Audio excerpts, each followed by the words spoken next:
Distro's Takeover Tuesday, the official podcast of Black Fawn Distribution, broadcasting live across the planet and retransmitted on all major streaming platforms. Tonight's program is brought to you in part by Wellington Brewery's Hellas Lager, Deadly Grounds Coffee, Twisted Teas, and of course Canada's #1 genre film company, Black Fawn Distribution. You wanted the best. Well, they didn't make it, so here's what you get. It's really not that bad. You are going to hell.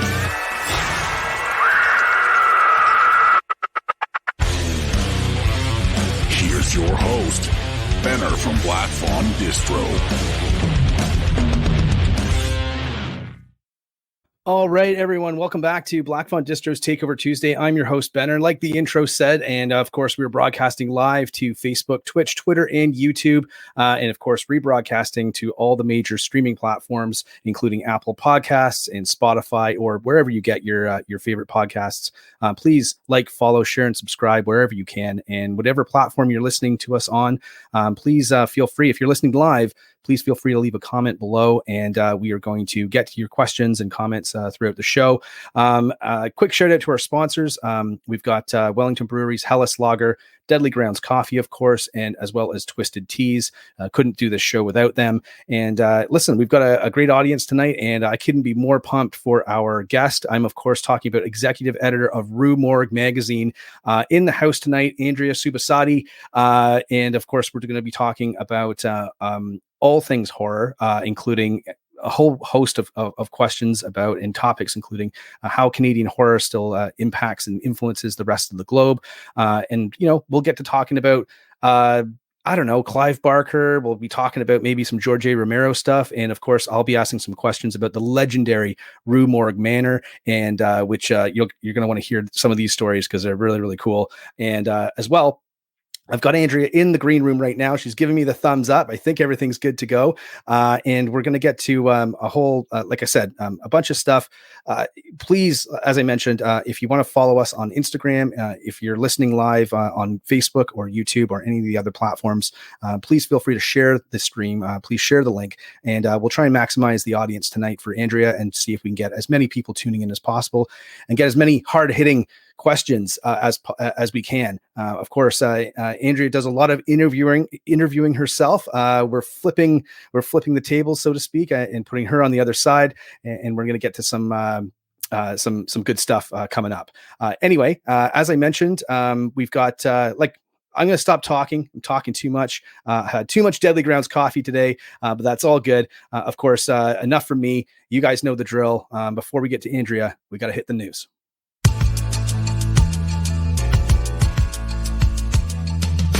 Top story. Top story. We'll give you the world. We'll give you the world. This may be the most important decision of your life. Can't stand the heat. Get out of the kitchen. Any special message for all the kids watching at home? You can't stand the heat. Get out of the kitchen. Top story. And remember, we care. We care. There are certain inherent risks that come with the territory. Top story. Top story. We'll give you the world. Top story. Okay, and we're back with another edition of the news. Of course, as you can see, I have changed my hat, my news hat. It's way too hot outside. And of course, our top story is that winter, I think, is over. I think it's safe to say that. I know we said that about 4 weeks ago, and of course, it was snow again. But listen, I think summer is here. That's our top story. And of course, to go along with that top story of summer being here is that the fact that, yes, Vicious Fun is available now. It's available on Blu-ray as well as and available on Shudder. So if you have either Shudder, you can check it out there for free if you have a subscription, of course. And it is on Blu-ray courtesy of Black Fawn Distribution, and that's available across the country in Sunrise Records locations as well as Cinema One locations, and also through our website, which is blackfawndistribution.com. Of course, we do have our special Blacklist edition still available. There are a few copies left. We sold a couple today, so I do believe that there's only a few left. But if you are a Blacklist member, please reach out. You do get a discount if you've bought one of our Blacklist packages before. You get 25% off every other Blacklist package we ever put out for the rest of time. Pretty good deal, right? So if you have a if you have a membership already, you can get that 25% off. But if you get the Blacklist package for Vicious Fun, you'll receive 25% off every other future Blacklist package going forward. So a pretty good deal. I'll throw it just up on the screen here. This is our Blacklist package. And if you were paying attention online, Rue Morgue, how about this for a tie-in? Recently ran a contest for this as well. So hopefully you guys entered into the contest. You can you had your chance to win one of these packages, which is, of course, includes a whole host of things, including signed copies of the Blu-ray, includes a limited edition VHS style slipcase, and then we've got collector chopsticks. There's a Bob Neese chameleon kit. There's a VHS sticker. There's an iron-on patch from a bunch of friends, and of course, anytime you buy one of our Blacklist packages, you can actually get. You'll be supporting not just one Canadian company. You'll be supporting many. Most of the things that we have manufactured, we use small Canadian businesses that are in the horror community as well. So hey, you'll feel good about yourself when you do that. So order one today. Moving on, we've got our event coming up. Of course, I'm talking about Niagara Falls Comic-Con. It's happening on June 3rd, 4th, and 5th in Niagara Falls. It's going to be going down at the Niagara Falls Convention Center, and this is a fun event. Of course, we've got a lot of friends that we just saw at Shockstock. Can't wait to see them and hook up with them again in Niagara Falls. Make sure you check this out. It's a pretty great convention, and of course, we'd be remiss if we said we weren't excited to see our American friends too. Hopefully they can pop across the border and we can see them as well. And of course, Niagara Falls is great because they do 2 conventions every year. And we've just got word that Frightmare in the Falls is also happening in October, so late October.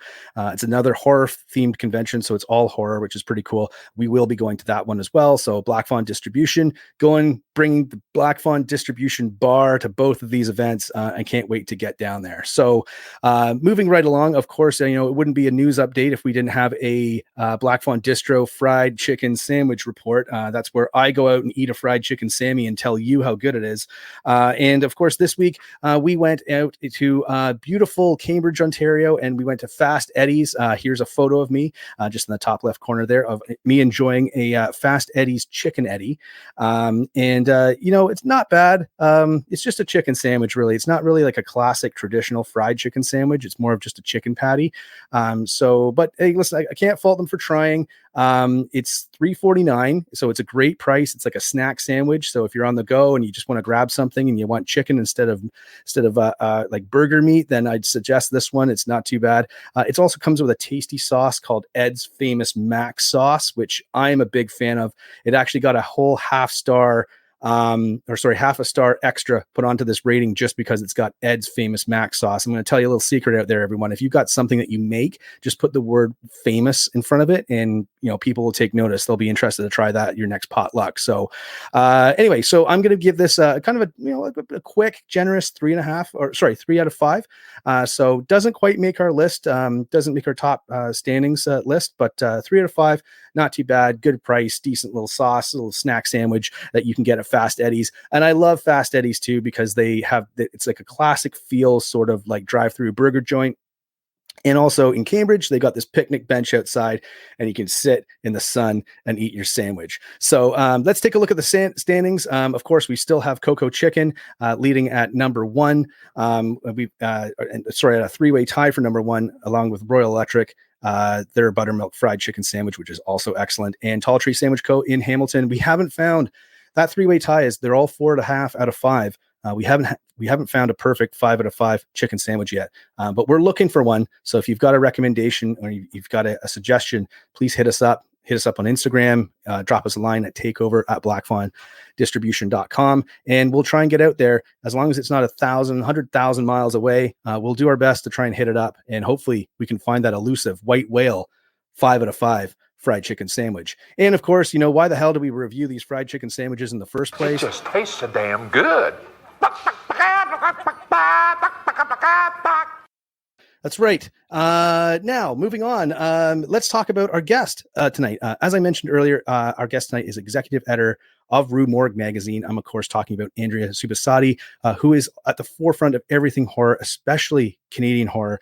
She has a vast wealth of knowledge. So let's hit the resume here. Originally hailing from our nation's capital of Ottawa, Ontario, Canada, Andrea moved to Toronto in 2011. So she's been here for just over a decade. And she quickly emerged once she got here as one of the most prominent voices in Canadian horror, and a real role player in the Canadian horror community. In addition to her role as the editor of Rue Morgue Magazine, Andrea is also an accomplished writer in her own right, as well as a podcast host, lending her vast knowledge and her unique voice to the various shows found throughout the Rue Morgue's extended media network. When she's not managing the country's biggest horror publication, Andrea's never found too far away from her partner in crime / best office helper ever. I'm, of course, talking about her dog, Dante of the Dead, who has their own Instagram as well. So please follow Dante as well. We'll try and get something up during the podcast as well. So, of course, from global horror mags to personalized dog tags, the one and only Andrea Subissati is in the house, and she's live on the other side. And we'll get to chatting with her right after this.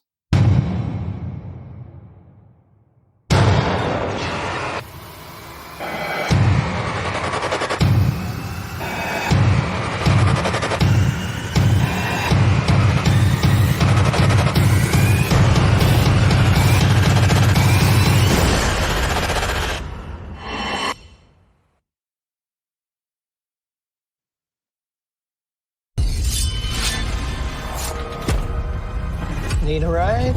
As far as I can. Hop in.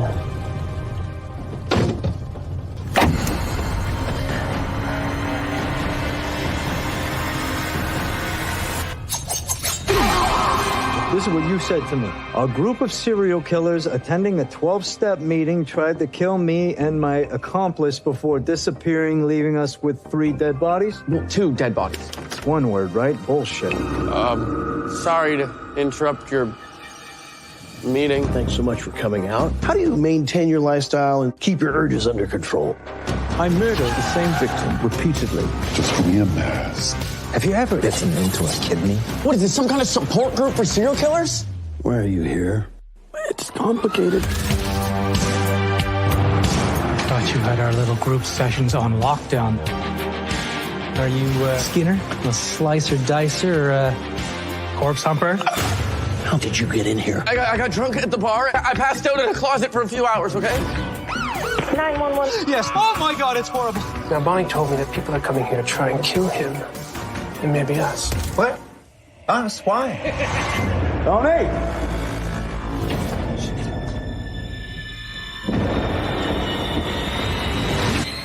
Quarter! It got really messy. I like it messy sometimes.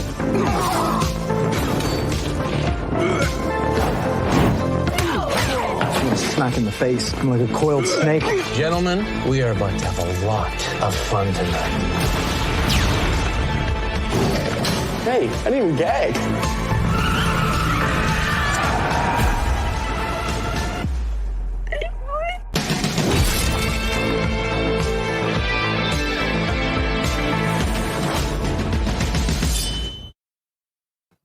Okay, and we're back. We're live. And of course, I'm here on the air with my guest tonight, Andrea Subissati from Rue Morgue. Andrea, how are you, my friend? Thank you so much for being on the program. I'm glad to have you on for so long. Oh, my pleasure. It's so good to see you, Benner. And there's Dante saying hello.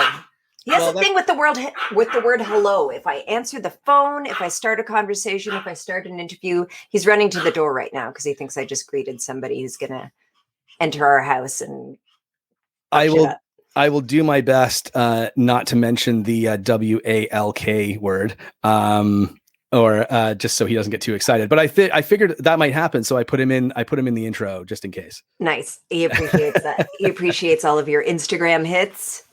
Well, stuff famous. Yeah, dog famous, right? So, listen, I can appreciate how busy you are with everything going on. You're the executive editor of Rue Morgue Magazine, and so of course, I mean, thanks for making the time for our show. And again, thanks to all our audience members for tuning in. Of course, if you got a question for Andrea or something you want us to discuss or whatever, please hit us in the comments below on whatever platform you're listening onto right now. And we'll try and get to them throughout the night. I know we've got a couple pouring in right now. Of course, I'd be remiss not to mention the Spinsters of Horror, of course, friends of the show. Just a quick ow coming in. And and then of course, I guess we've got a thing here just saying, Clark Kent almost got found out as Superman at Niagara Falls. I think that's a true story, but we'll talk about that later. Anyway, and of course, our other friend of the show, Carolyn. Hi, Andrea and Dante. Mix those up a bit therefore. But anyway, let's get into talking about this because you are extremely busy.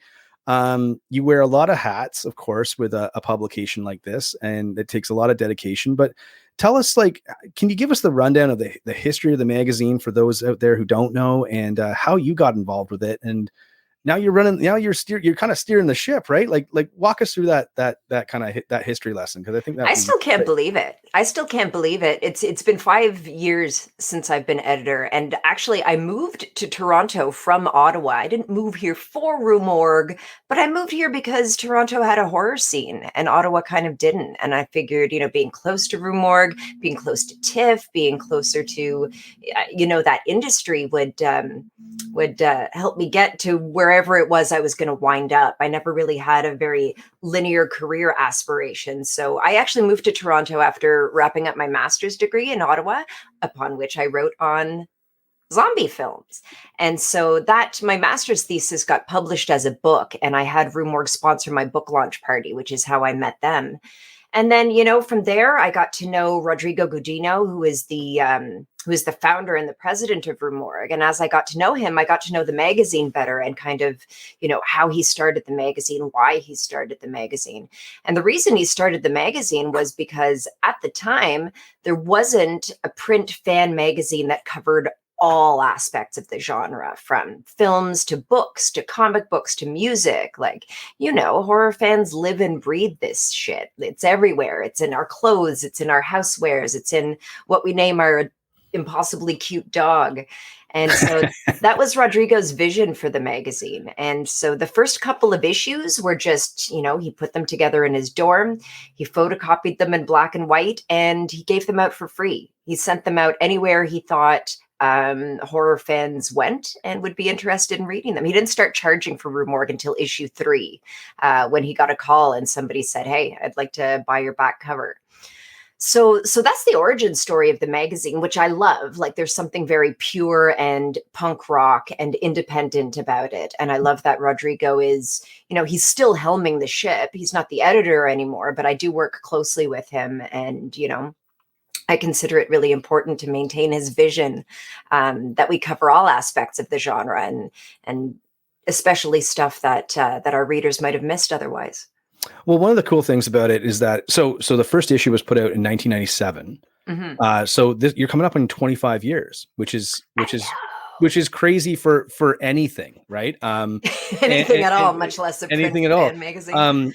Print magazine coming out of a pandemic. Yeah. Lots of other issues, including supply chain issues and all the stuff that as small business owners or anybody in the arts is now aware of, if you weren't aware of it 3 or 4 months ago. What keeps you going? As far as the magazine's very homegrown. It's now expanded into this sort of it's definitely a national juggernaut as far as it's the only magazine of its kind in Canada that has the reach that you do. And also, it's got a really, really unique voice to it. It's, of course, you're going to make the compare. We just played Vicious Fun, obviously, when we were doing the movie.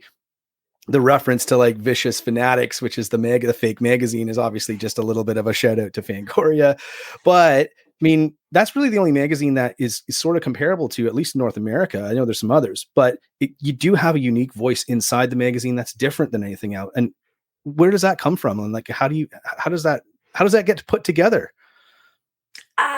I mean, the unique voice, I think it has to do with, like, there's Rue Morgue's mission statement. There's Rue Morgue's origin story that I just told you. But we've gotten through a couple of editors. And I think horror fans, our love for the genre really unites us. And I think, horror fans are still kind of outlaw culture, outsider culture. A lot of us are metalheads, not everyone. A lot of us have tattoos, not everyone. Like, we are a pretty heterogeneous group within our horror fandom. And so I think having gone through several editors and several different kind of attitudes that lead the magazine, that's not to say that everything I put in the magazine under my tenure is necessarily a story that I'm personally super duper excited about. It has to, at the very least, interest me. But I think my role at the head of the magazine is to provide something for everyone. So if the main cover story doesn't appeal to a certain reader, hopefully there's something else in there. Mm-hmm. And also and gives you some variety as well, because you can change what's on the cover issue to issue. I know that if something doesn't necessarily connect or whatever, I know there's been, sometimes you put something on the cover and there's a subsection of horror fans that are just a little bit louder than everyone else and says, I can't believe they put that. Well, why would they put that on the cover? But it's just to keep that kind of variety going. How challenging was it for you to kind of jump into that role like 5 years ago? And like you said, you still can't believe it. It's been a few years. How did you, what was your first day like? Do you remember that? Do you remember like, okay, I'm going to be jumping into this role and this is what I have to do. Like what's the workload like? What do you do on the day to day? And how has that changed over the years maybe? Okay. That's a big question. Yeah. Well, break it down. I guess. Yeah, I got however you want to answer. I got you. So, I had stayed friends with Rodrigo. Prior to working with Rue Morgue, I started the Black Museum horror lecture series. I started the Faculty of Horror podcast. I was playing roller derby at the time, and I was putting on all these fundraising events for my roller derby team. So I think through that, I was able to demonstrate to Rod that I was hyperactive.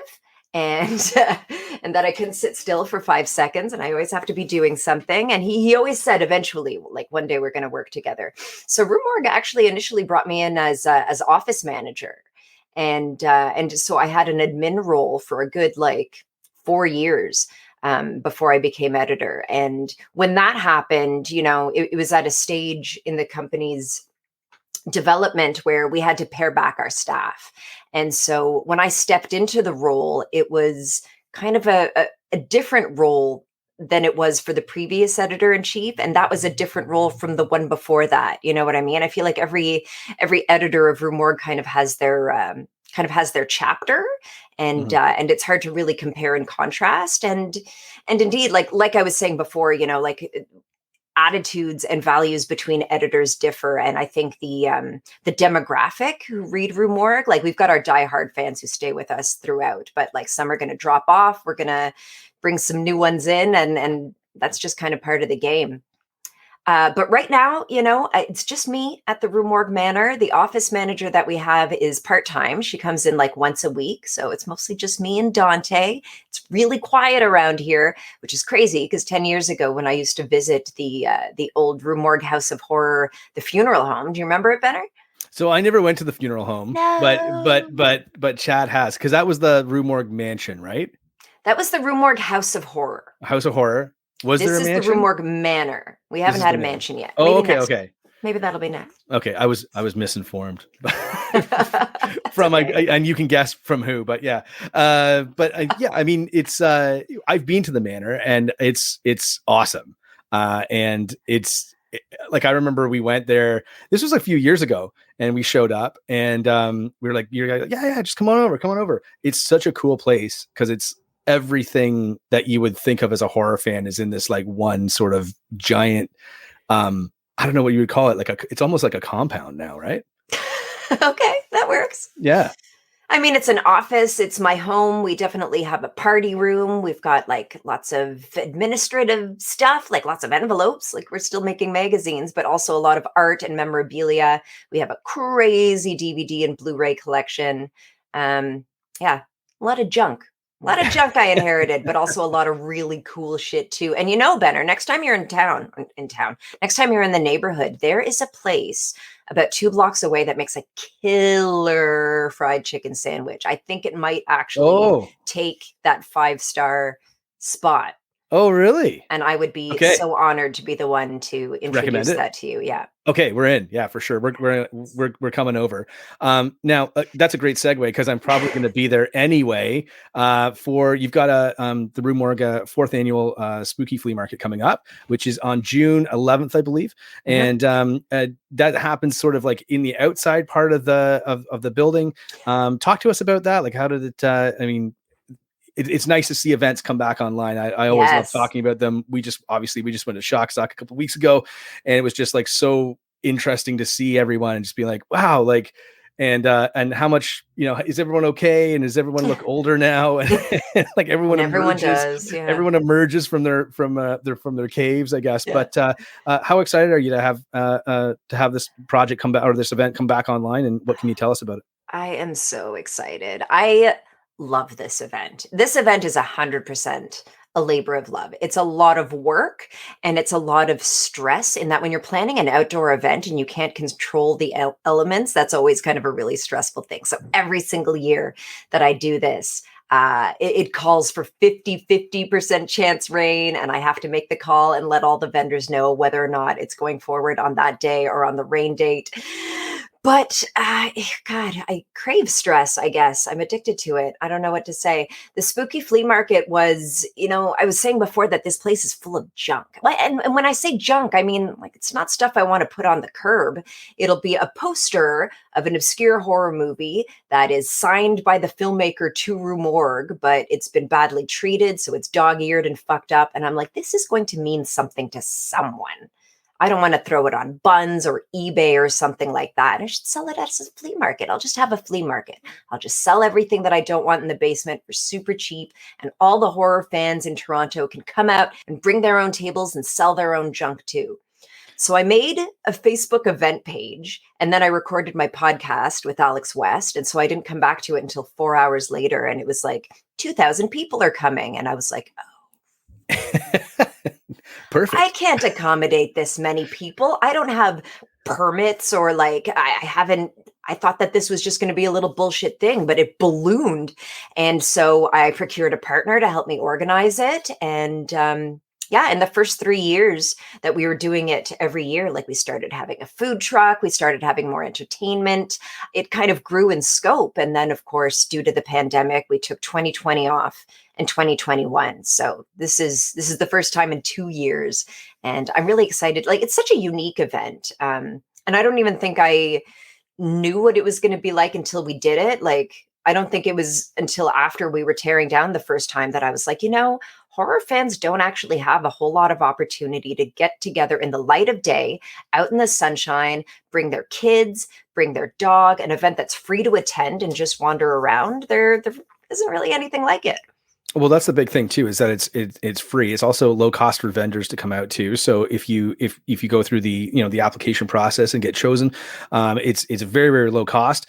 So it allows people to kind of come out and make a few bucks, and especially with all the pricing of everything, gas, and even just people's time, right? To take the time off work or take the time off out of their weekend to come down, it's worthwhile.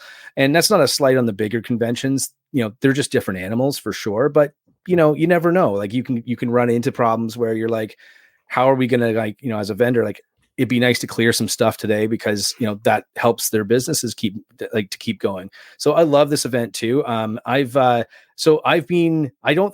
was supposed to run our booth the one time and I couldn't make it. And had a bit of an emergency come up, so I wasn't able to make it out. So I'm coming this year, hopefully. And this will be my first time. Not my first time at the Manor, but my first time at the Spooky Flea Market, which is I'm really pumped for, because this was a thing a couple of years ago where I was like, I'm coming here every year and it's going to be awesome. And I noticed that you lured me in with the hope of a fried chicken sandwich. So I'll be there for sure, even if it's raining. But yeah, and then for anyone tuning in from the States, I mean, we talk about that because we live in Canada. And so for some reason in June, which you would think would be like record high temperatures and really nice weather, we get that kind of like maybe 3/4 of the time. The rest of the time it rains or it's windy or it's overcast or whatever. So, but here's hoping, knock on wood. Let's hope for great weather on June 11th. And yeah, everyone come down.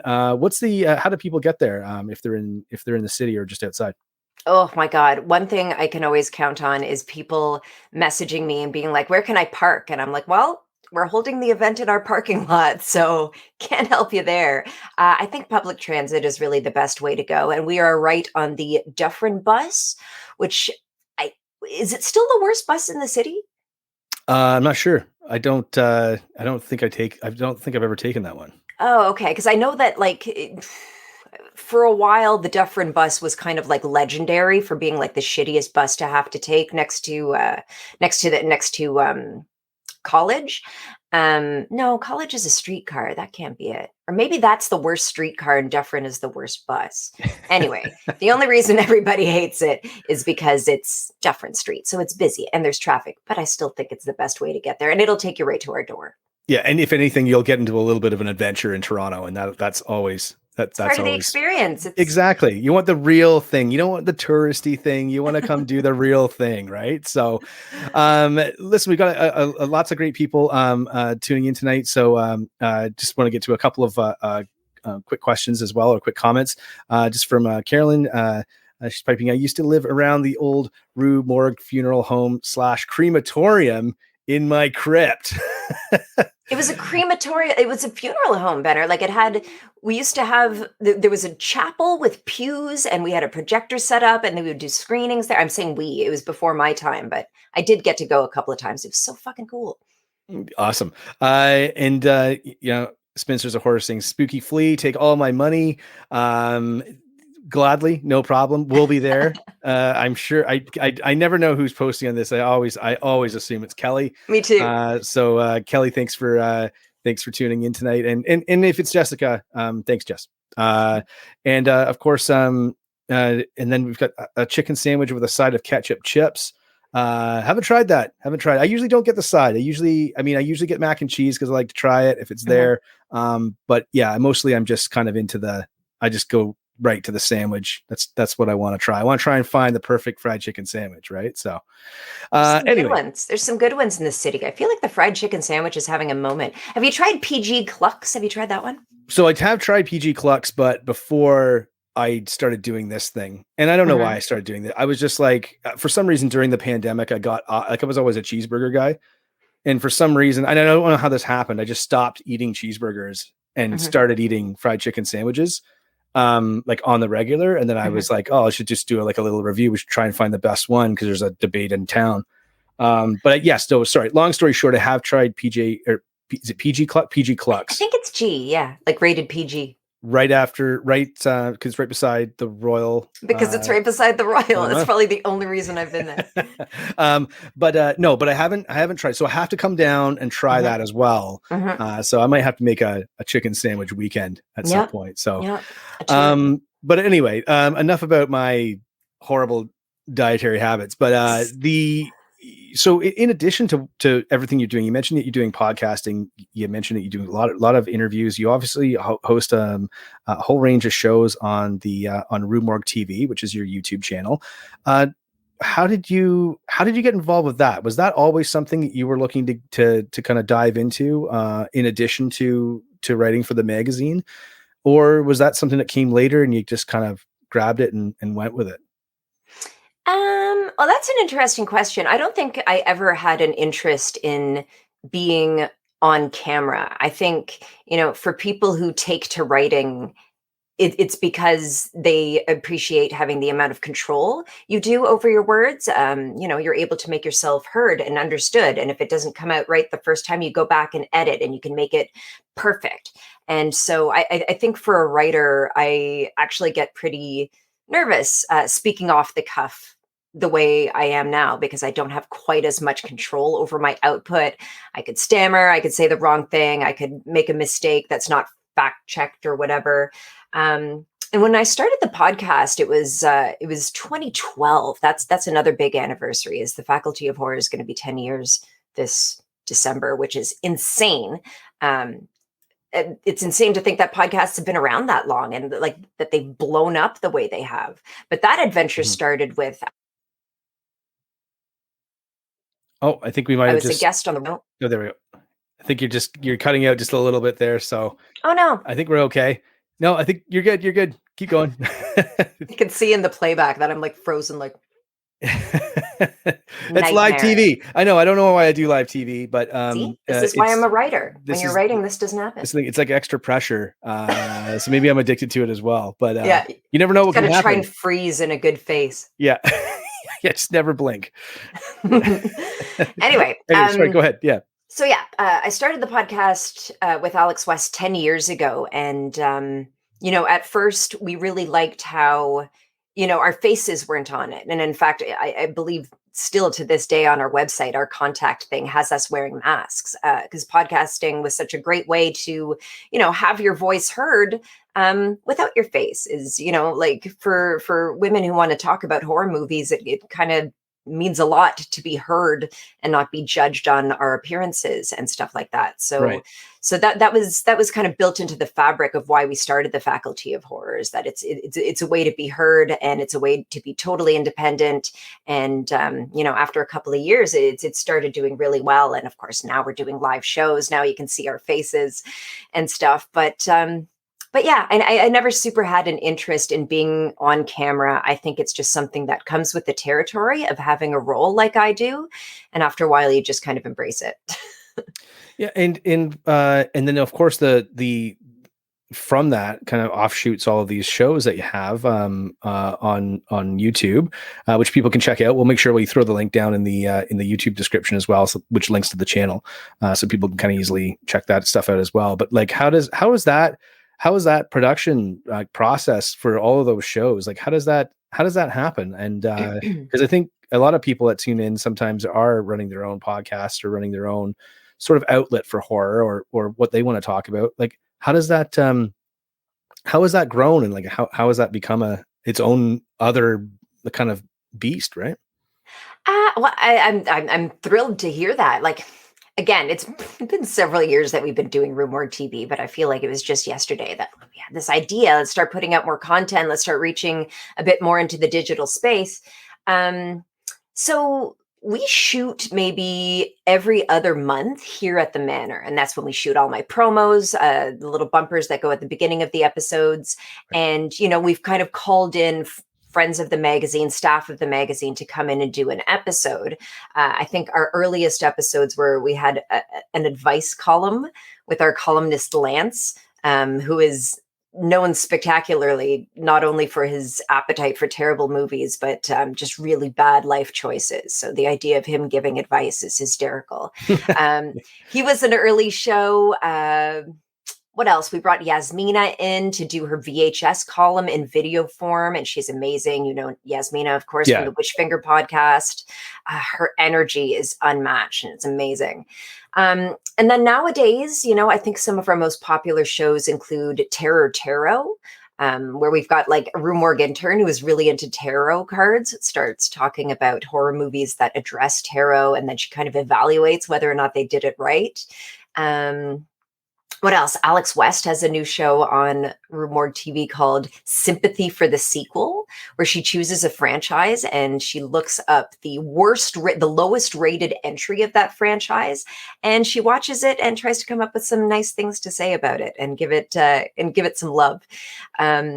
So I feel like Rue Morgue TV programming has developed very organically in terms of, people are responding to this and our participants are enjoying doing it. So we're going to keep on doing it. And of course, over the COVID, we couldn't always have everybody come to the Manor to shoot. So we started accepting submissions, people recording on their own and submitting that. But yeah, it's been really fun. I'm glad to hear you like it. Yeah, no, it's great. And in just the it's very personal. It's like the videos are very personal, and it's easy to kind of get connected to the hosts of the shows and figure out, like, I haven't actually watched the sequel show, and that's like right up my alley. So you gotta check it out. I'm putting that on my list for sure. Because there's a lot of questionable sequels made, and sometimes the rating is right and sometimes it's wrong, right? But how do you see that? Like, has that, of course, I mean, again, we started off talking about Rue Morgue being a print magazine. It's still a print magazine, but how's the you guys forging into the digital space as far as digital subscriptions? How's that changed over the last couple of years? Like, are you noticing it coming back? Is it like give us the rundown of how that's sort of developed, I guess, unexpectedly, maybe, from essentially 2020 onward. 2020 onward, it was tricky. It was tricky in a number of respects. So Rue Morgue, obviously we have our subscribers, and so our subscribers receive the magazine straight from the printer. It's printed, enveloped straight to subscribers. And then there's distribution, and that's like Chapters and Barnes and Noble that carry the magazine. So when the pandemic first hit and all the stores were closed, all the distributors who would buy tens of thousands of magazines were like, oh, we're not getting those anymore because the stores are closed. And we were kind of like, shit, well, we printed them. So that was kind of the start of the headache. The second headache was that all the movies that were coming out were postponed. And I always try to, put stuff in the magazine timed along with their release so that people can see what it is we're talking about in the magazine. But, as a result, I've got Candyman on the cover almost a year and a half before it came out. We put The Sadness on the cover like this time last year, and it's only hitting Shudder now. So that was kind of a headache. And now that the pandemic it's not quite over. Now we're dealing with supply shortages. And so, I've got the May-June issue of the magazine right here. And subscribers might notice that this guy feels a little bit different than last issue. And that's just because, supplies are weird and we're having to go with what paper stock is available. But in terms of Rue Morgue staying alive in the digital age, I mean, obviously the internet hit print media hard, and it was something that we all had to reckon with. But I think Rue Morgue has always had such a high standard of artwork in our covers, which makes them really collectible and really coveted. And I feel like people really want to have it in paper. If they give a shit about Rue Morgue at all, they don't give a shit about the digital edition. They want the paper. They want to collect it. They want to feel it. They want to admire it. And so, we're upholding that standard and still putting like a really high priority on print quality, image quality, and the most beautiful covers we can manage. And you're up to, I think it's 206 issues now in total. How hard is it to get issue 1, 2, and 3? Funny you should say. To get 1, 2, and 3 separately, impossible. Good luck. Rodrigo doesn't even have a copy. You know what? Actually, I have a copy here at the manor, but it's mounted behind plastic and you can't have it. But, like the Constitution and like in National Treasure. Totally. Nobody touches that. But we did a special issue many years ago where it's issues 1, 2, and 3 combined like in a this size magazine, and that is available on the shop. Yeah, it's like a collector's edition, so you can read it, and it's kind of redesigned, but that's the only way you can get it. Do you know how, like, have you seen a back issue, like a hard to find back issue of Rue Morgue, like at a ridiculous price? Like, have you had any experiences with those where you're like, oh my God, this is like... I haven't had that, but what I have had is, that humongous vintage store in Hamilton on Ottawa Street. It's like 4 floors of vintage goodness. I don't, but you're such a boy. I'm gonna go suss that out, I guess. It's the fucking best. Listen, I'm the Black Fawn guy that doesn't live in Hamilton. All right, so talk to the other guys. They're supposed to be filling me in of what's going on over there. They have to take you there. It's insane. It's so great. And there's a couple of like horror stalls where you'll see like a good VHS collection or some figurines or stuff like that. I don't collect that shit, but I know people do. But in a horror stall, I saw a whole bunch of Rue Morgues selling for like $5 a piece that I know are rare and that I know are out of print and are worth much more than that. So I haven't seen them selling for a ton. I've seen them like undersold for way too little, and I'll just buy them. And awesome. And of course, anyone out there who does collect or is looking to get into collecting, I know as myself as a collector, I'm always looking for something new to feed feed that monster that's inside of me. But you can buy the back catalog issues. I believe it's because of how many you print and that sort of stuff, and obviously how many you sell. I think it's issue 150 onwards. I think you can purchase back issues on the website. Those are the ones that we have enough stock to warrant it being a listing online. But if you're looking for a back issue that's very rare, give us a shout. Maybe we've got it kicking around in the basement. Behind glass, buried under bricks and mortar, right? But you have to John Wick it up out of the ground. But so speaking of the covers, like I know one of the things I really wanted to talk to you about was just Canadian horror. And I know you're well versed in all things horror, in horror from around the globe. But specifically for Canadian stuff, I remember especially recently with Possessor coming out, and you guys did a really, really great, fantastic cover for that film. And that's a movie that I was like, Canadian horror has such a weird, odd tinge to it. Like it doesn't feel, and I've talked to a lot of people, we were just talking about this on the last podcast, was that people have told me that Canadian horror has a feel to it that's very different if you're on the outside of Canada. And therefore, if you're in the inside and you might be a little too close to it, maybe you don't notice it, but people have said it's got a style, it's got a vibe, it's got a feel to it. Canadian horror in general, like, what are your thoughts on that? I don't want to, you can answer this however you want. I don't mean to make this a huge, broad question as far as like, oh my God, we're going to be talking about this for half an hour, but how important is Canadian horror? Like, what role does it play in the film market or in the global horror community, as far as like how important is Canadian film to that part of, I don't know, like part of pop culture, I guess.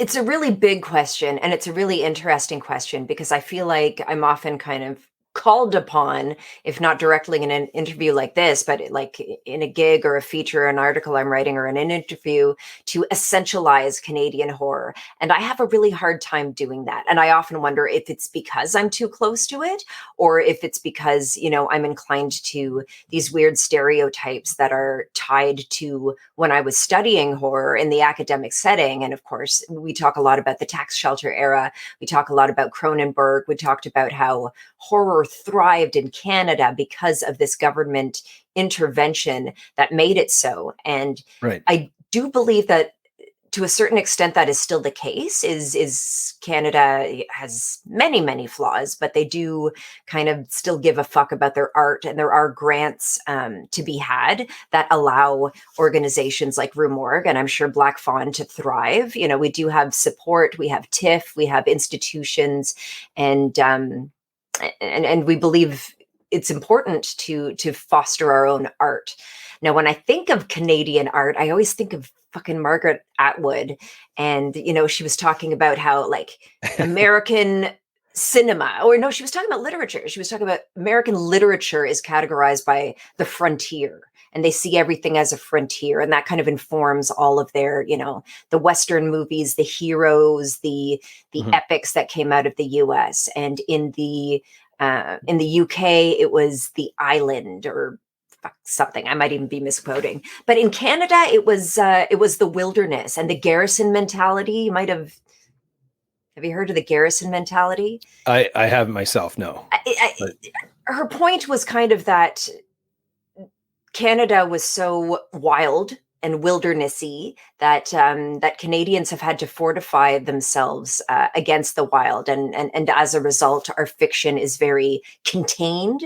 And kind of has to do with living with people within a certain really contained context. And I think that's interesting. I think that's part of the story. But I also know that Canada has a lot of cultural cringe to deal with, just kind of due to our history. We are independent, but we are also, you know, still kind of tied to the Queen and tied to the Crown. We don't have this rebellious rock and roll history that the US kind of has. And so I don't know about you, Benner, but for myself, growing up Canadian, Canadian content was always kind of lesser than, Canadian stuff on the radio was kind of rammed down our throats. Like Degrassi rules. There was a lot of good shit back then, but I remember watching commercials on American TV and being like, oh, I want that soft drink. I want to watch that Nickelodeon, whatever, that we couldn't get here. And I don't feel that way at all anymore. There's nothing that I want that Canadians can't have. And indeed, we're producing a lot of what it is that scratches my itch anyway. Yeah. I mean, no, I'd agree. Like, I think everything just took longer to get everywhere too. So, I mean, I grew up in like rural Ontario. So when something popped off in like some city in the States, like it took forever to get to us. Right. So, I think that was the same with a lot of films and not necessarily bigger horror stuff because it had the distribution channels and the release schedules and all that stuff, but like lesser known stuff. Like I remember, like I always have this conversation about Evil Dead. Right. And it's like, your appreciation of Evil Dead depends on, or how you appreciate it, depends on how you watch the films. And I only got to like Army of Darkness, like Army of Darkness showed up and I was like, whoa, I gotta watch that. And it was like hilarious. And then we found out about Evil Dead 2. And it was just like, that was just the way it happened when we were kids. Right. So, or teenagers, I guess. So I think that it's, I don't know. I think like, I still feel like it's interesting to hear that Canada has its own vibe. That makes me super pumped because I know that, and the people from, it's usually we hear that from people from like Europe. So England, Germany, and they've said, yeah, like, like America just has this thing where it's like US stuff is like, it's got this really quick, choppy sort of editing, flashiness, Hollywood vibe to it. But you guys don't have that. And I'm wondering if that's because of decades of us having to sit through stuff and have the programs that we have in place to kind of like, it's produced this different sort of output, I guess. Mm-hmm.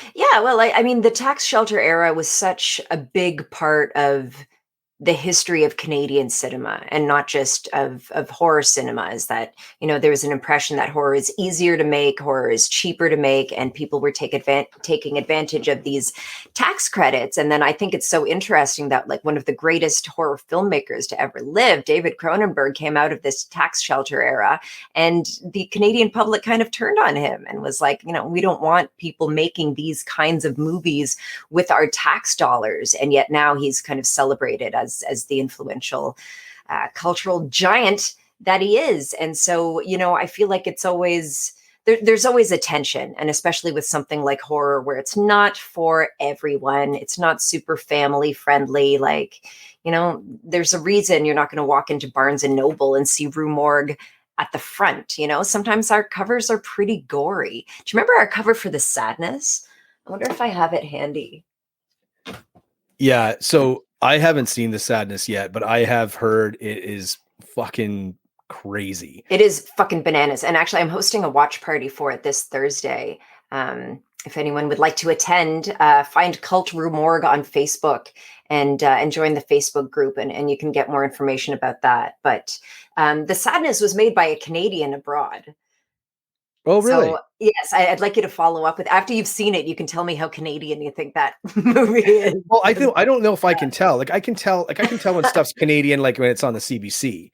But when it's like Canadian films, I'm always just like, I don't know, can I tell that? But apparently it sticks out quite a bit. And I think it's something about us as Canadians that we're somewhat of a humble people, like the majority of us, like if you had to give us all a label altogether. And I think it's something where when we think about saying, wow, this is like really, this is Canadian horror. Like you mentioned, like it always seems to be like, is that label a little bit cheap, or is that label a little too pompous? Like, does it sound like we're trying to be like Italian horror, or, you know what I mean? Like, I wonder if, I don't know, we're kind of in a weird spot, and we're also neighbors to the States. So I think we're always influenced somehow by what's going on below us, right? And big time. We're big time influenced by what goes on below us. And indeed, I feel like there's a lot of slippage between like Canadian and American productions, because a lot of big American horror productions come to film up here. Guillermo del Toro loves to film up here.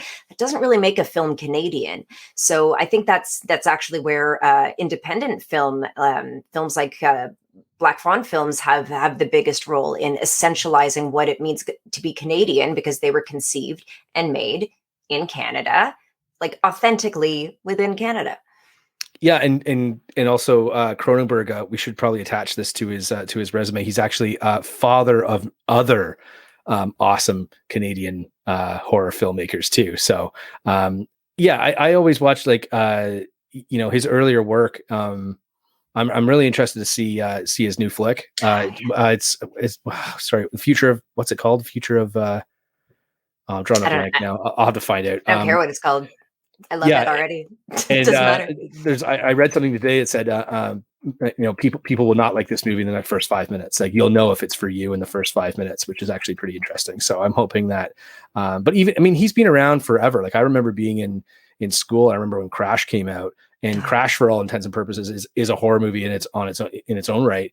He's always been sort of like pushing the barriers and pushing the boundaries of what's kind of considered horror and almost what's considered Canadian film, right? Just because of the content he's sort of tackled.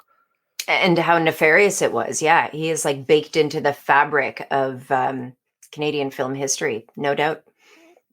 So I had to look up this title because, and so while I'm doing this, I will say, yes, The Sadness is also coming out, I believe, as a physical release through Raven Banner. Yes, our friends at Raven Banner, which is pretty awesome. I know some details on that, but I don't know if I don't know if they're public yet. But all I'm going to say is it's probably going to be a release that, if you're a horror film collector and love collecting physical media, it's going to be one that you're going to want to pick up for sure. But I'm not sure of the release date.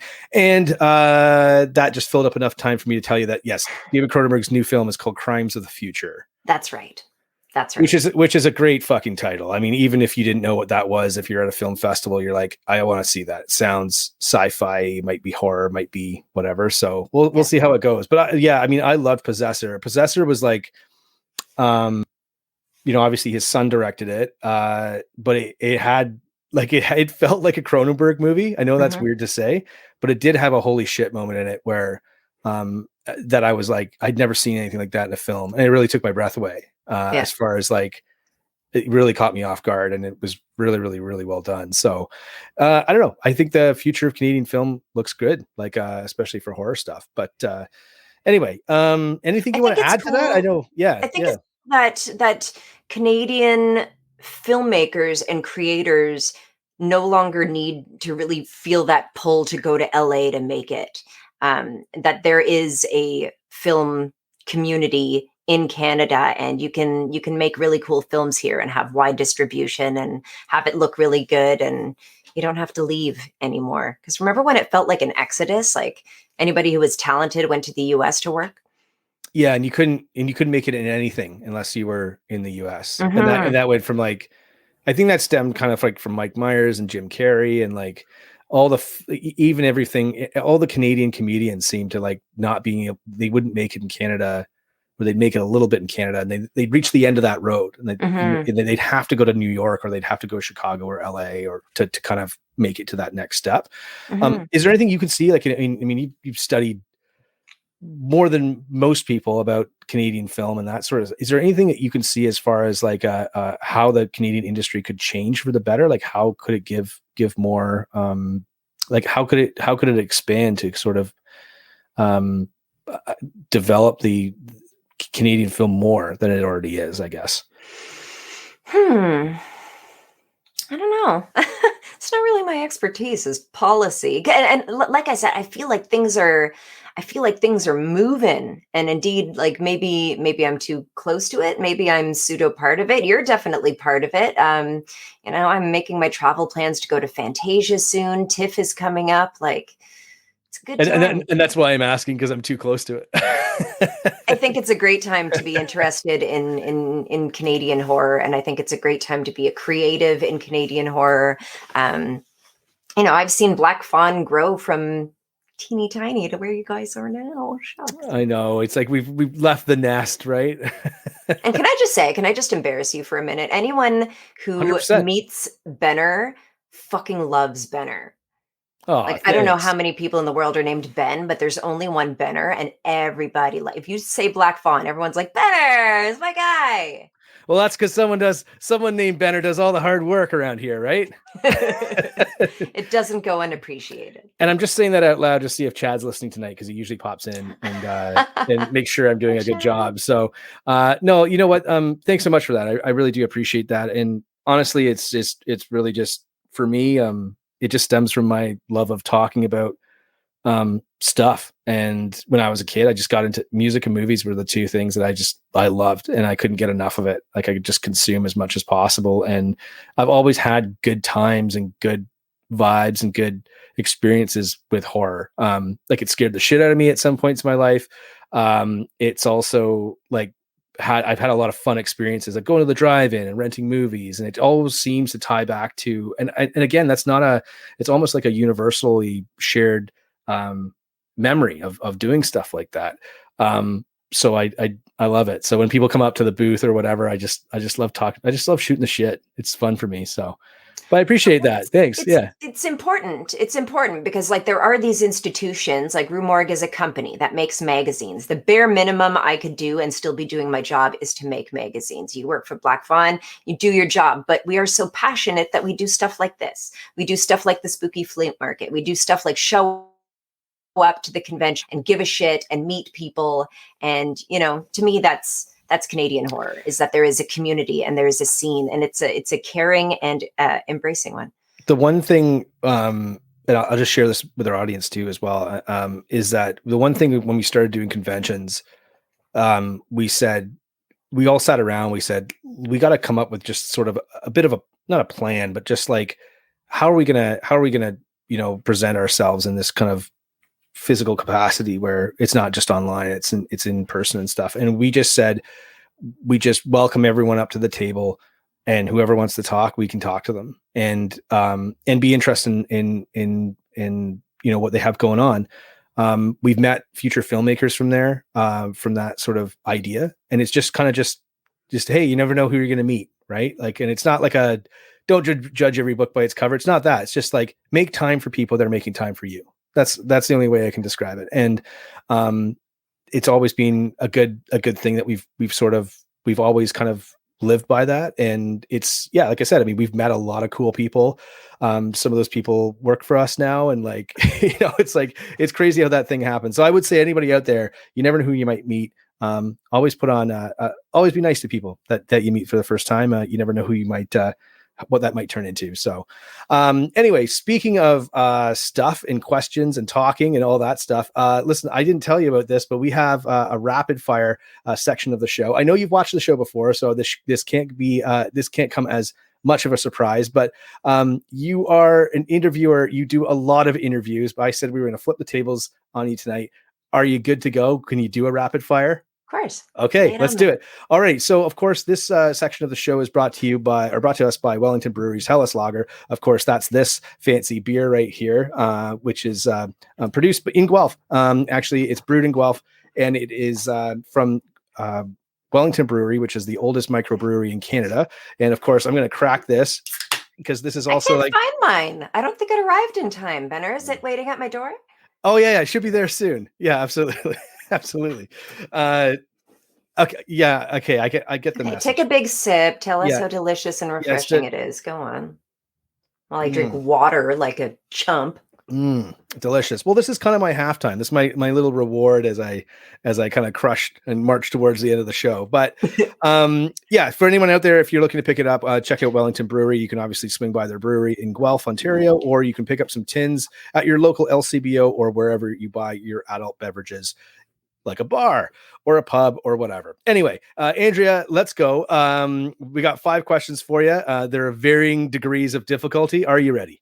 Yes. Okay, here we go. I'm ready to suck. Rapid fire number 1. I actually had to change this question on the fly, but will you said that before we got on the air, you said, you know what? I'm not a Marvel guy. So, you know, and I said, okay, fine. So here's your question. Yes or no. Will you eventually watch Doctor Strange in the Multiverse of Madness, if only because Sam Raimi directed it. Yes.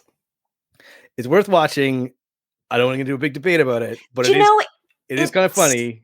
We lose so many filmmakers to comic book movies. And Marvel is just like, we need Sam Raimi in our genre. We need him here. You can't have him. I will say this. So I went to see it on Thursday night, on opening night. Yeah. And I will say this. I had not seen a $200 million Evil Dead movie until I saw one on Thursday. Stop it. Yeah. And it's not like, I'm not going to oversell it. It's not Evil Dead. I know there's a bunch of comments coming on. A bunch of people call me afterwards. Like, what are you talking about? But it's got it's got his fingerprints all over it. And you can see it's the Marvel blanket, but Sam Raimi's popping out of that blanket whenever he can and he puts his own stuff. It's funny to me because sequences in it were that's right from Evil Dead, directly from Evil Dead, and he snuck it into okay. One of those. So, but the movie itself. You better come back. That's all I'm saying. Fair enough. Once he's tasted that big money. Well, he already did Spider-Man. He came back, right? Yeah, you're right. Well, you're right. Yeah. So who knows? I want Drag Me to Hell too, is what I want. But ooh. Anyway, so let's move on. This is supposed to be rapid fire. I had a question. Guys, again, a shout out to a guy online who said his comment on YouTube was on one of our episodes was rapid fire. You might as well call that slow walk fire or something. Anyway, I just love that, giving that guy a shit. That's why I actually talk so much during this. Yeah, I know. So anyway, okay, here we go. Rapid fire question number 2. Okay. You got to pick one other than the first Hellraiser film. Yeah. What's your favorite Clive Barker film that he's been involved with? Ooh. Does Candyman count? You could count Candyman. Absolutely. I mean, I guess that's it. I rewatched Nightbreed for the first time in a long time, and it's rough. It's batshit, eh? Well, I mean, I love it. I just, it's so not sexy, and there's a lot of really unsexy sex. David Cronenberg's in there too. It's a nice Canadian tie-in. He rules. Oh my God. He's such a good actor. Every time he's in something, I'm like, man, he should be. And apparently that mask was an influence on Corey Taylor from Slipknot. That's his new mask. Was influenced by that apparently. So yeah, there you go. David Cronenberg still giving back to the kids, right? Okay, so rapid fire number 3, memory game. Okay, so do you remember who or what was on the cover of the very first Rue Morgue issue that you worked on? Yes. Oh, that I worked on? I remember my first issue as editor. Okay, that counts. Sure. It was American Gods. Do you remember the TV adaptation of American Gods? Yes, absolutely. It looked really good. And do you remember the first issue that you worked on or you wrote for or anything like that? I remember my first cover story for Rue Morgue was The Human Centipede 3, which again, not high art, not my favorite interview I've ever done, but that's my first cover story, and I was really excited. The first review I ever wrote for Rue Morgue was actually in, you remember those little books we used to do?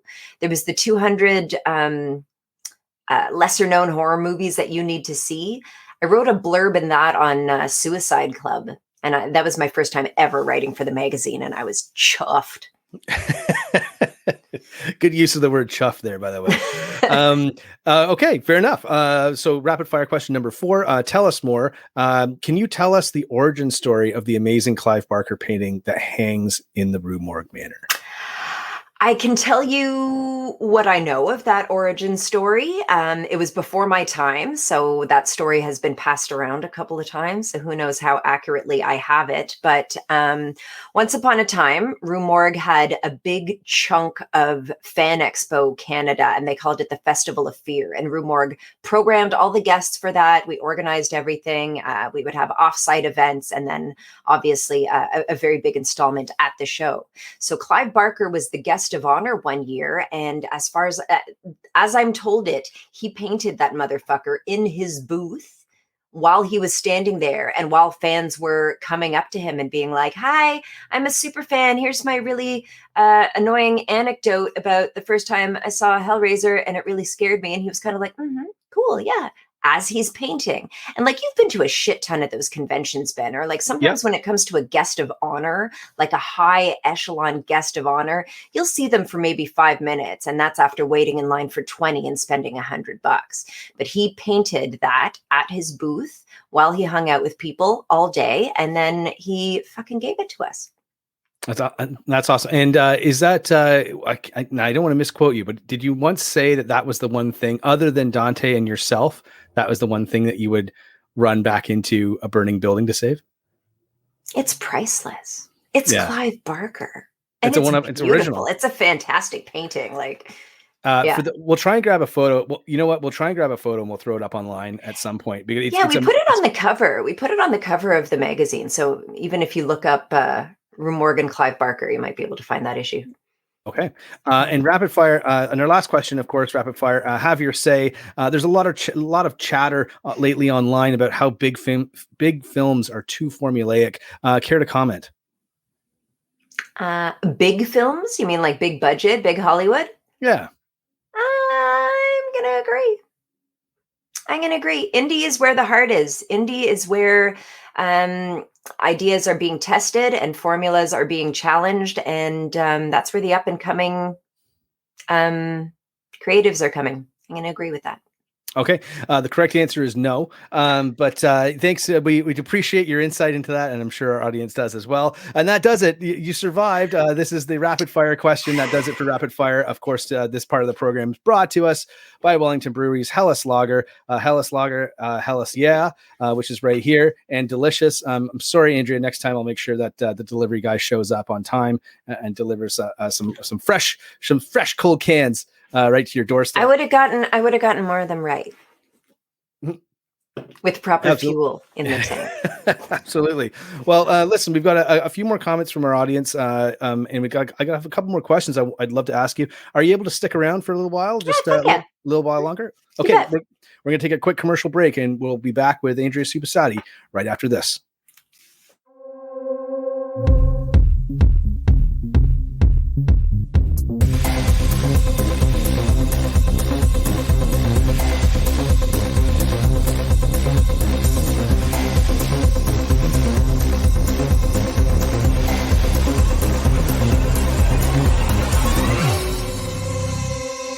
Black Fawn Distro. Movies, merchandise. Available now at blackfawndistribution.com. And we're back. And of course, joining me still is executive editor of Rue Morgue Magazine, Andrea Subissati. Andrea, thanks so much for sticking around. We're, of course, broadcasting live to Facebook, Twitch, Twitter, and YouTube. And whatever platform you're listening to us on, please remember to like, follow, share, and subscribe. Shameless self-promotion. It helps out me. It helps out the show, helps out Black Fawn, but it also helps out all of our guests as well. Every guest that we have on has a super cool project that they're working on or is about to have it come out. So, please follow them as well on social media. It does really, really help. Something that we've all noticed over the last couple of years and that we'll continue to be doing over the next few years. So anyway, couple comments from our guest tonight. Of course, I can't help but put this up, but we fucking love Benner. Thank you, Spinsters of Horror. You're my cheerleaders, and I love you. And of course, from our head honcho, our big cheese, Chad Archibald. Oh, I'm listening. There he is. Thanks, Chad. Thanks for tuning. Thanks for joining us, buddy. And of course, there's let me see here. Oh, just a quick thing going back to Chad. I'll send you my invoice. Benner said I'm getting like $1,000 for this. Yeah, right? but you have to invoice. You have to invoice Black Fawn Films. That's the other company. Okay. Yeah, that's right. And a quick thing as well here. There's a German 4K release of The Sadness with English subs right now on Amazon 4K. Germany. But you know what? Stick around. See what comes out. See what comes out in Canada, because you can also, there's a lot of places you can order it from in Canada. Other small businesses that you can order it from. We do our best not to give Jeff Bezos any more money. So do what you can. If you have to order on Amazon, I guess as a collector, I get it, man. You gotta get it where you can get it. But if you can get it from a local distributor, or from a local show like Niagara Falls Comic Con or Frightmare or Rue Morgue Spooky Flea Market on June 11th, try and do that, because it makes an impact, and nobody has to pay those ridiculous, exorbitant distribution fees on top of that. So anyway, let's get back to chatting. There's one thing I wanted to talk to you specifically about, and it's just this is sort of being a little bit of an ongoing conversation that I've had with a variety of guests on the program. And that's just like having more voices at the table, and, calling that whatever it is, if it's representation in film or women in film or whatever. Basically, how do we get more voices talking about horror or involved in the horror genre? I always joke around to people, like, everyone starts in horror, like everyone, like Peter Jackson, Leo DiCaprio, like everybody always starts in horror. And it seems to be like it's certainly influencing a lot of things right now, as far as, high concept horror or social commentary stuff, which is not, obviously I don't want that in every film, but the horror genre specifically seems to be really making inroads on that. What's your thoughts on that? And where do you see things going next? And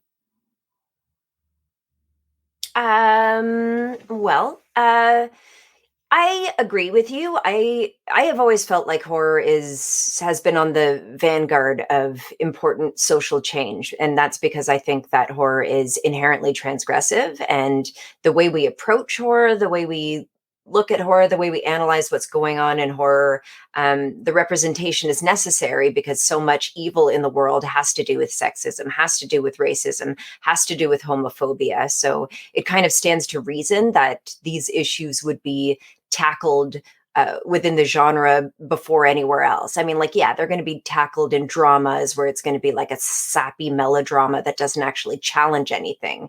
It makes you feel something, but it doesn't necessarily make you think stuff. So yeah, I'm seeing great change in that regard. And of course, it can always get better. I think it's noteworthy that a lot of well, I think authors.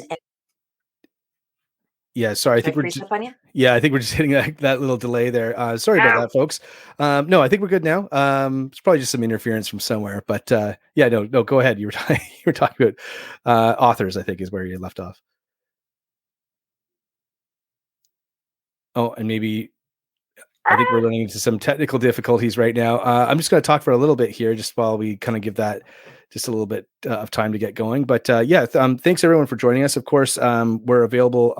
You can follow us along on Facebook, Twitch, Twitter, and Instagram, and YouTube. And of course, if you are checking us out on after the fact, you can catch us on one of our rebroadcasts, which is put out on basically every Tuesday night, Wednesday morning on all the major streaming platforms, including Apple Podcasts and Spotify. So catch us where you can. Andrea, I think you're back with us right now, right? So yes, I think so. Yeah, there you are. I didn't realize that those stupid faces I was making to test it were just delayed and going to pop up a second later. So that's real cool. We already had a chat about this. Don't blink. That's the trick. I forgot. Anyway, sorry for the technical difficulties there, guys. But we were talking about just how more voices are sort of emerging and in the horror genre, and kind of what's coming next, and how do we get to even a better point than where we are now. Yeah, I feel like, the first step is kind of a lot of female critics, a lot of writers who are people of color are raising really important conversations and levels of inquiry about horror movies. And because of podcasts and content creation on social media,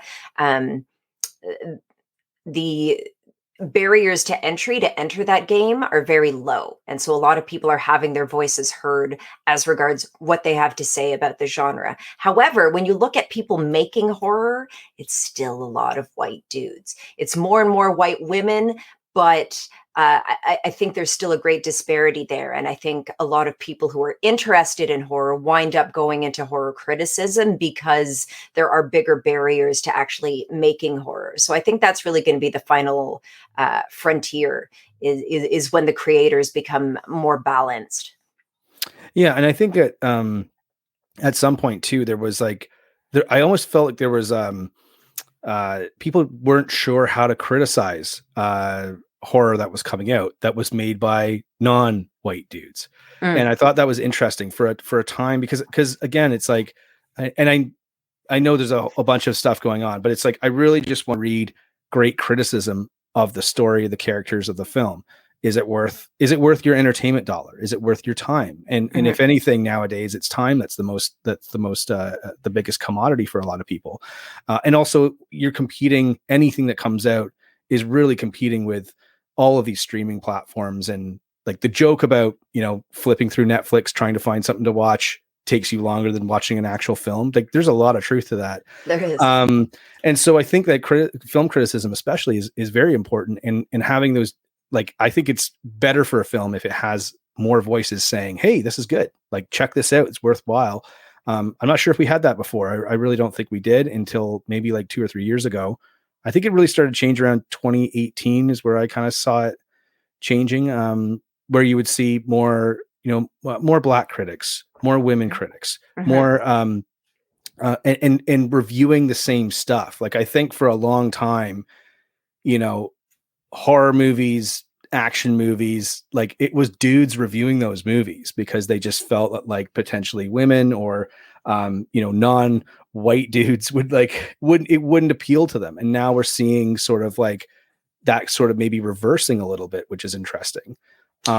There's such tremendous variety out there that I think what's more important now is people have tremendous choice in terms of like finding a critic whose tastes you share, whose opinion you respect, and then you can kind of follow them and glom onto them. But like for me, the way I talk about horror movies in the magazine is different from how I talk about horror movies in Faculty of Horror. And I also get, sometimes I get mail at the magazine that's like, it's too feminist, it's too politically correct, leave politics out of horror. And then other people are like, no, like you addressing power imbalances makes me feel seen and makes me feel validated. And, there's something out there for everyone. And you're right. I don't think film criticism is no longer this monolithic ivory tower gatekeepy type shit. Everybody has a voice thanks to the internet, and, just find someone whose voice you like to hear. And it's amazing how many great writers are out there too that may not have been discovered had they not had any, like a blog or like a social media feed to kind of promote their own ideas through. I think I know on a big level type thing, a lot of people, like what you just said, there's a lot of feeling about that. Leave the politics out of it. It's, all this stuff. But I think I think that comes down to the fact of people don't necessarily go in and read the reviews. Like they don't go and read 350 reviews for one film. Like it's impossible unless it's your own film. And I can tell you that from personal experience. But it was interesting. I mean, I remember when we released The Oak Room as a film with just with no actresses in it. It's all men. And we were like, okay, so this is how we're going to kind of approach this. This is how we're going to, get this film out there. And we were kind of worried, like a little bit, just because we're like, we don't know if the environment, and it was during the pandemic too. So it was all this stuff going on. Right. So we were like, we're not sure how this is going to resonate, and we'll see. Like, we think it's done this way, and it's not like it wasn't done in a way that was like exclusionary. It was done in a way because it was a story that was like, that we thought had some importance to be told. And it was really interesting reading all of the reviews. And I think it was probably about after like the 40th review, I think, like it played Fantasia. We got a great response from that. And because it was so many different people reviewing it. So there was men, women, people of color, LGBTQ reviewers reviewing it, and kind of, all had a different opinion on it, but like really kind of got the main vibe of the film. And that was kind of when I really sat there and said, this is about storytelling. It's about putting out good content that connects with everyone. And I think a lot of that stuff is based around the human component and not a political component, and not an agenda component or anything like that. I used quotations lightly on that, but I just feel like it's like, that's the thing that connects still. And I think that's kind of always been true, but I'm not sure. Well, you can tell when somebody is paying lip service to political correctness. You can tell when somebody is trying to capitalize on BLM with some token representation. And I remember that that came up when you were talking to Carolyn, and she mentioned a specific movie, and I was like, "Oh, I know exactly what she's talking about." If you're sincere and you're earnest and you're not afraid to make a mistake and get it wrong, I think a lot of people are intimidated by political correctness because they see it as hostile. They see it as cancel culture. They see it as censorship, and it's none of those things. As long as you have an open mind and you're willing to correctives that you don't come to naturally, you're fine. Don't be scared. Yeah, I think it's finding ways to kind of people think it's ways to combat that, and it's not. It's just a way of like forcing yourself to kind of grow into a new direction, and that's something that has always happened in films. I think. I mean, I don't know. Like I have this conversation all the time, and I just say it's not cancel culture. It's just like in the same way that you couldn't make a movie that you made in the 70s like today. You just couldn't, because it was a totally different time period. It was the Wild West, and the films that you got out of that era were fantastic, amazing, some of the best films ever made, and probably will hold that sort of top tier for a long time. But could you recreate that and make that today? I don't think you could at all. And it's not necessarily because of political correctness. It's because of everything else. It's where socially where everyone was in the 70s. Like we're not going back. I mean, people say all the time, like they're like, well, I don't know about that. I'm like, okay, well, people didn't have phones.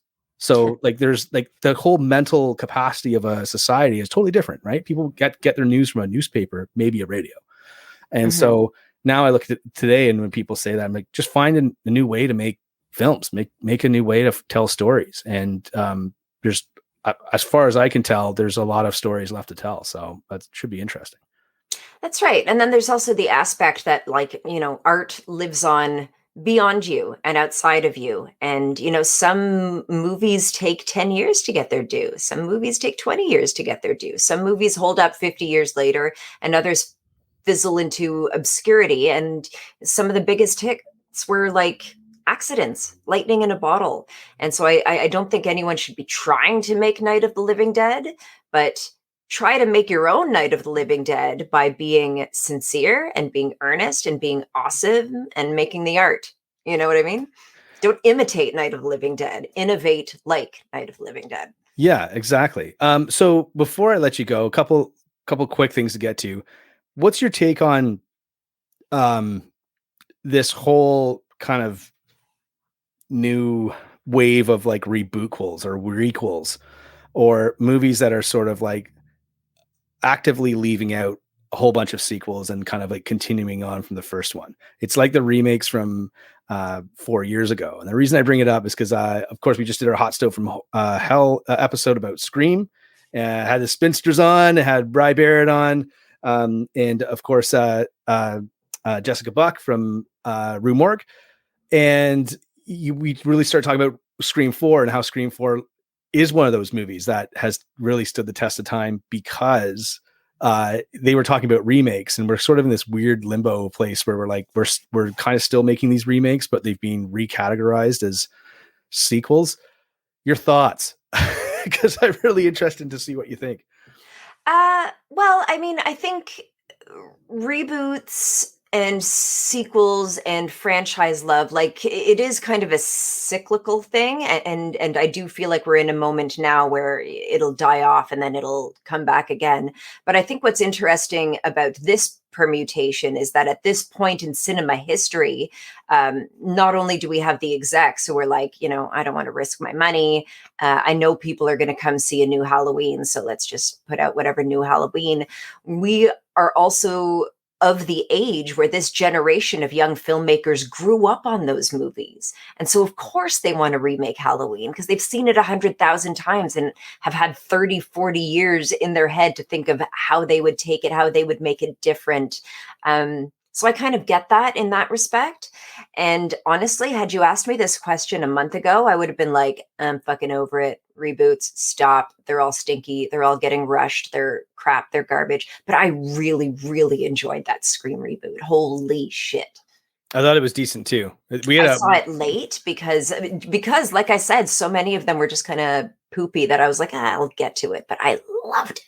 It was the first movie I saw when they reopened the theaters. Ooh, and, nice. And it was like a fun thing to do. And and I just watched all the other 4 movies before I went to see it. So it was really fun. But yeah, I think if it's done right, but I mean, Scream is kind of like one of those, it's always one of those franchises. It's always been self-aware.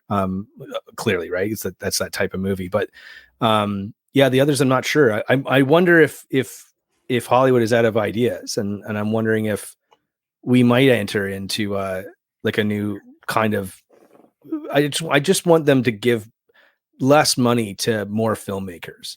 I don't think it's that Hollywood is out of ideas. I think Hollywood is very risk averse, and that has to do with the economy and uncertainty and so many other things. But again, this goes back to that rapid fire question of like, this is why this is indie horror's time to shine, because there's no shortage of good ideas, and the little guys are putting out those good ideas. Take the training wheels off. Just give some cash to these filmmakers, both men and women, all walks of life. Just throw them some cash and say, go make a fucking movie. And if it rocks, people will tell you it rocks. And if it doesn't, then it won't. Right. But I don't know. I think that's all I got for you. That's anything to add? No, you're done. That's a great interview, Benner. You're so good at this. I've got a couple of last comments from our audience. And I am going to throw that out. I know the Spinsters are listening. So listen, somebody wrote kind of a lengthy entry in here. It may or may not have been from Chad. I'll leave it up to the Spinsters if they want me to post it. So if you're listening and you say yes, I'll post it.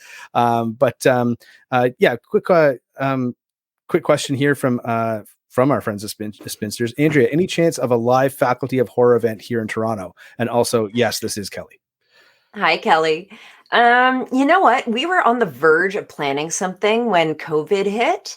I feel like the tricky thing is we don't know how big our audience is here in Toronto. Like, you're a podcaster, like you've got the shitty stats that you can get from Spotify. But how many people are listening in a given region as opposed to how many people would come out and see us live? It's hard to imagine how many we would bring out, which makes it hard to book a venue because, dear God, shoot me in the face if if I'm taking my time to do a live show in front of like 10 people. I don't think that would happen, but I'm not averse to it. It's just tricky. I don't know how to set it up. Okay, fair enough. We just had I know people have been listening to the whole show. Really do appreciate everyone tuning in tonight. Of course, we have an explanation now for the, there was a couple of glitches in the, in the broadcast, just technical stuff that we can't avoid sometimes. But yeah, we had someone pop in. MJ Montgomery said, sorry, I opened up the Necronomicon and it messed things up. That explains it. That explains it. No problem, man. We forgive you for sure. And of course, yes, Spinsters wanted to say, yes, post it. Okay, here we go. And one last question from Carolyn. This was a great interview. Thanks a lot, Carolyn. Appreciate you tuning in. And yeah, it was a great interview. And I learned some stuff too, which is awesome. So, all right. So Spinsters are saying, yes, post this long thing. This is from Chad Archibald, of course. He's saying, thanks for coming on the show, Andrea. Like always, it's a pleasure listening to your wealth of knowledge. Thanks for your endless contribution to the horror community. Long live Rue Morgue. Also, for the record, I love Benner too most of the time. There we go. Worth it. All right. So on that note, of course, a last question for you. What do you have coming up next? Obviously, we got Spooky Flea Market happening on June 11th. But past that, what's next for Rue Morgue? And look at this little doggy here. Hey, Dante. His breath sucks right now. What have you been? I think I just woke him up from a nap. So he's like, nom. Prior to Spooky Flea Market, again, if you want to check out The Sadness, it is hitting Shudder this Thursday. And so I'm doing a watch party, and we are going to have the writer-director Rob Jabaz in our Zoom to talk about it afterwards, or perhaps to answer for it. afterwards. It's a controversial film. It's going to hit some nerves, and he's going to be there to take your questions. So I'm really excited about it. Also, that we have a coupon code set up, such as if you don't have Shudder, you can get a free trial going, so you can watch the movie with us, and that's this Thursday. So find that on Facebook. The new issue should be on stands now, if not very soon. Again, sorry for supply shortages, but it's not our fault. You can also order from the website, and you can subscribe at the website as well. What else? Faculty of Horror. We are recording our new episode this weekend. Our next episode is going to be on A Clockwork Orange, which, to be honest, I haven't even thought about since I did my independent study on it in like high school. So I can't wait to talk to Alex about it and see how it holds up. Very cool. And sorry, when's that going down again? We are recording that's going to be the May episode. So it should be out sometime in May. Okay, very cool. I will check that out as well. I'm a huge Clockwork Orange fan. Nice. And of course, yeah, everyone else out there, you can obviously follow Andrea Subissati. I got to say, I love saying your full name. It's the best. But you can follow Andrea online at Necromandria. And you can also follow Rue Morgue on Instagram at Rue Morgue Mag. Of course, check out their website, which is It's at rue-morgue.com. You can subscribe, which I highly recommend, or you can pick up the latest issue on newsstands, because guess what? We're allowed to go to stores now, and you can pick up physical copies of stuff. And I'd recommend that too, because it's always a little bit of an adventure going into a store and picking up a horror magazine, and it'll keep you entertained for hours. Of course, if you have any feedback from the show, please, and you're looking to get in touch, drop us a line, or you have a recommendation for a future guest or something to cover or whatever. Drop us a line at takeover@blackfawndistribution.com. And of course, my guest tonight was the awesome, incredible, one of a kind, Andrea Subissati, and obviously her little co-host here, best helper ever, which is Dante of the Dead. But Andrea, thanks so much. I will echo Chad's sentiments for sure. We really do appreciate everything you've done for the horror community that we find ourselves a part of. And you and your team have always been super supportive of us, and we couldn't thank you enough. So thanks so much. Thanks, Benner. Back at you. Awesome. Well, so I think that's everything. And let me see here. There's if you're listening to one of our rebroadcasts, just a reminder that we always broadcast live, usually every couple of weeks, on YouTube, Facebook, Twitch, and Twitter. So you can catch us the live broadcast if you'd like to. But if not, keep listening on Apple Podcasts or Spotify or wherever you pick up your podcasts. Until next time, I'm your host, Benner from Black Fawn Distro. Andrea, anything to add before we go? Keep it spooky. Keep it spooky. Stick around after the show, after we go off air. I just want to follow up on a couple things with you. Yeah, and in the meantime, Spooky Flea Market, June 11th, all the stuff that Andrea just talked about, make sure you check that out via Rue Morgue and via Rue Morgue TV on YouTube. Lots of really, really cool projects coming out. And of course, we'll see you next time. Like you said, stay spooky. We'll do our best as well. Bye, Dante. Peace out.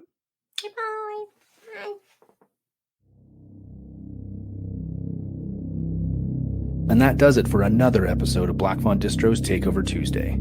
Thanks for tuning in. If you enjoyed tonight's episode, please remember to like, follow, share, and subscribe, and help us spread the word about the program and our incredible guests. If you're interested in grabbing some more information about Black Fawn Distribution, or want to check out our film titles and merchandise, you can find us online at blackfawndistribution.com. We'd also like to thank our sponsors: Wellington Brewery's Hellas Lager, Deadly Grounds Coffee, Twisted Teas, and of course, Black Fawn Distribution. Just a reminder, you can always catch Black Fawn Distro's Takeover Tuesday live on Facebook, YouTube, and our other social media platforms. Or pick up one of our retransmissions on any of the major streaming platforms. Until next time, I'm your host, Benner from Black Fawn Distro, and we'll see you soon.